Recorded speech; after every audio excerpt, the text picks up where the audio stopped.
Where was this restaurant? San Antonio, right? What do we got for me? Yeah, San Antonio. What do you It's a got for me? restaurant called Bliss. Okay. It's on the short list of Pop's faves. So, Okay. it's very important. Because Pop was also there. He's just not in the picture. It was a pretty iconic dinner for a kid's first day at work. Yeah. So, walk me through what you know about this dinner, Michelle. Walk me through. Yeah, I mean, he's been on, as everybody knows that watched the draft and has been paying attention. It's such a whirlwind, and this year particularly so for Wembanyama. I mean, there's a number one pick every year.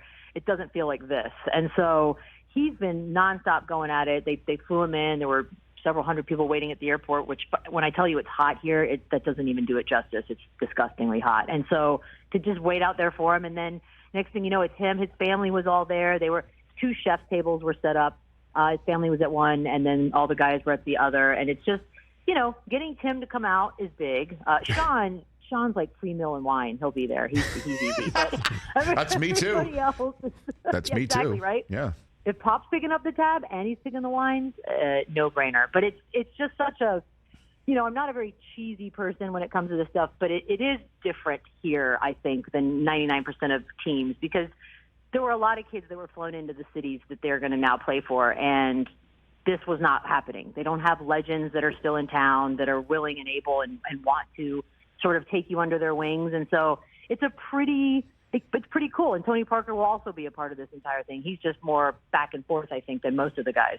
Yeah. I love it. It's a family thing, which if it was any other team, I'd probably tell you, like, ugh, get out of my face. And I get it. I get that we're going to get a lot of hate, but it's not. It's the team I love, and so it's quite fun to watch. It is pretty neat, Michelle. And I'm sure, again, for this kid who obviously knew about the Spurs, because, Tony Parker signed his checks for a little bit. Boris Diaw signed his checks last year and still signing checks, I imagine. And then you got just the general sense of him knowing who the Spurs are. For him to suddenly get drafted by him, he knew it was going to happen, though. But, to get drafted by him and then suddenly wind up at the dinner table with Greg Popovich, Tim Duncan, David Robinson, Manu Ginobili, Sean Elliott. For him, it's exactly what he had to have envisioned as a dream come true. I mean, I can't even imagine. I'm sure, like, you must have had that moment. I had a moment like that in my career where it was just like a